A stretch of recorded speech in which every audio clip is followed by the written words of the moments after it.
Major General, I just want to follow up with that disagreement that you mentioned between the Army Chief of Staff and the Secretary of Defense. That disagreement, was that relating to how to proceed with this war? What kind of disagreement was it? Was it regarding a step to take or a weapon to use? What kind of disagreement would it be? So I do not know. That is an hypothesis of mine. It's a professional opinion. Understood. Because you just don't fire a highly qualified combat leader, the number one person in the Army, for no reason. There was no justifiable reason like a breach of ethics or anything else. And in fact, the secretary never said why the chief of staff of the Army was fired, as well as, of course, several other officers simultaneously. He also fired the chief of chaplains at the same time, our most senior chaplain, responsible for the religious support to all of our Army men and women around the world. Major General, if we zoom out a little and look into the mediator, Pakistan is stuck in the middle. Pakistan has positioned itself as the bridge between Washington and Tehran. It has hosted earlier contacts and trying to organize the next round as well. But Iran is pulling back while the U.S. escalates maritime pressure, of course. It is trying to keep the channel alive. But can Pakistan bridge this gap when both sides are moving in opposite directions? So I applaud the efforts of the Pakistani government and of many individual leaders there that are doing the very best they can to help resolve this situation. And I mean that from the bottom of my heart. As 36 years of military experience behind me, I applaud their efforts. My concern, of course, is that they will need other people. They will need India. They will need China.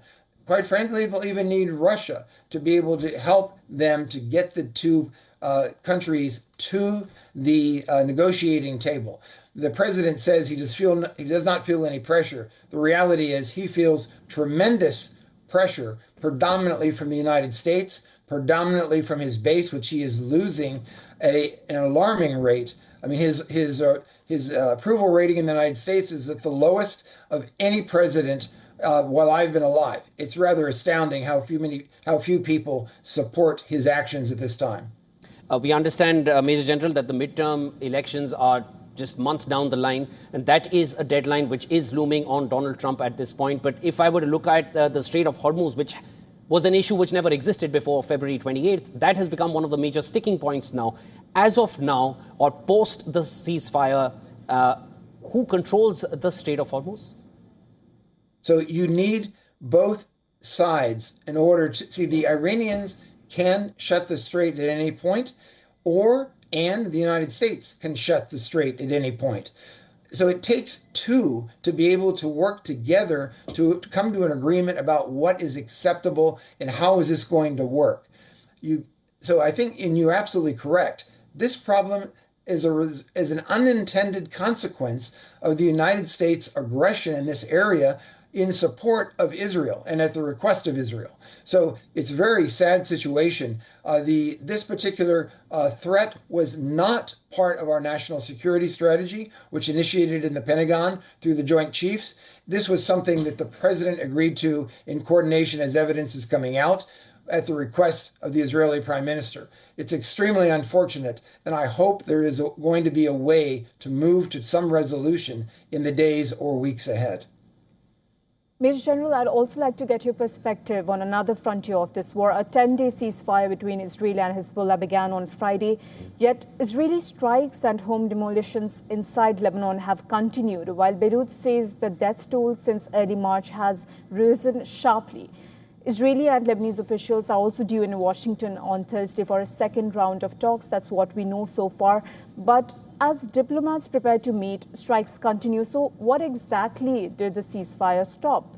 And the talks are also happening between Lebanese officials and Washington, of course, but Hezbollah is involved here too, and they strictly deny these talks. So what did the ceasefire lead to, and will the talks lead to anywhere? And this is when Israel was prohibited from attacking. If you can go ahead, Major General.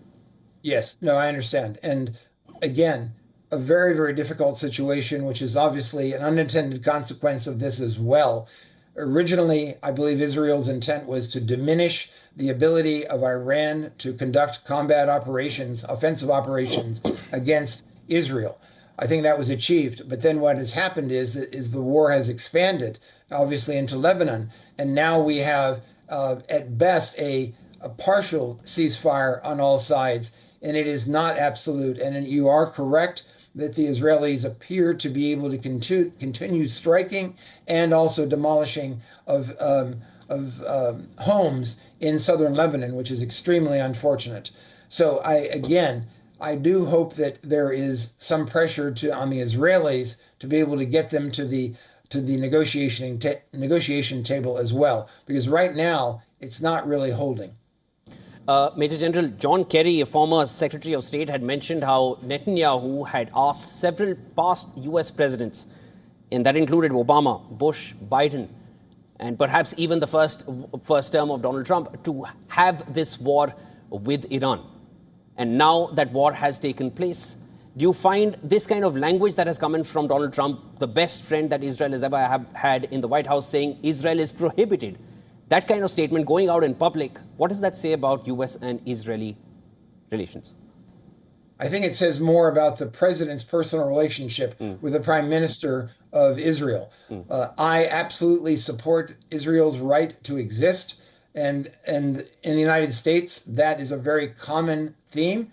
On the same note, it is not the condition where most people support the continuous attacking of its neighbors in the way that have happened. And of course, the prime minister's successful convincing of our president to be able to attack Iran on their behalf. History will show, and I am convinced professionally and personally, this is exactly what has happened. I know Senator Kerry very well, and I do believe that those are all true statements. And even from my own knowledge at the time, there was continuous influence that was tried to be peddled into the White House to try to get the United States literally to use our weapons and our lives of our military, our capabilities to attack Iran. This particular prime minister with this president has been rather successful. Major General, when we look into the dynamics of this war, Washington is using a naval blockade to force movement from Iran. Israel is maintaining military pressure in Lebanon, even with a ceasefire technically in place. General, where are we on the escalation ladder right now? What would be the next dangerous rung above this? And I would also like to know, because all parties are saying different things, whose reality are we in? I don't mean to laugh, but that is actually a great question, because each person, the President of the United States, the Prime Minister of Israel, and of course Iran, they have each their own realities. The middle ground is that there is open animosity and warfare between all of these states and these peoples. And that's the dilemma, is having a significant negative impact on the people of these countries and, of course, people around the world in terms of increased oil prices and food prices. I'm sure perhaps in India as well, but here in the United States, prices are significantly higher already. So again, I think that this could get a lot worse. I am just hoping that it does not. Major General, it was an absolute pleasure speaking with you and getting your insights, and from your own connections with these leaders and former general and Army Chief of Staff as well, we get an understanding of where things stand in the U.S. Integrity in your answers and an education for all our viewers as well. Would be a pleasure to speak with you soon enough. Thank you so very much for what you do as well. Thank you.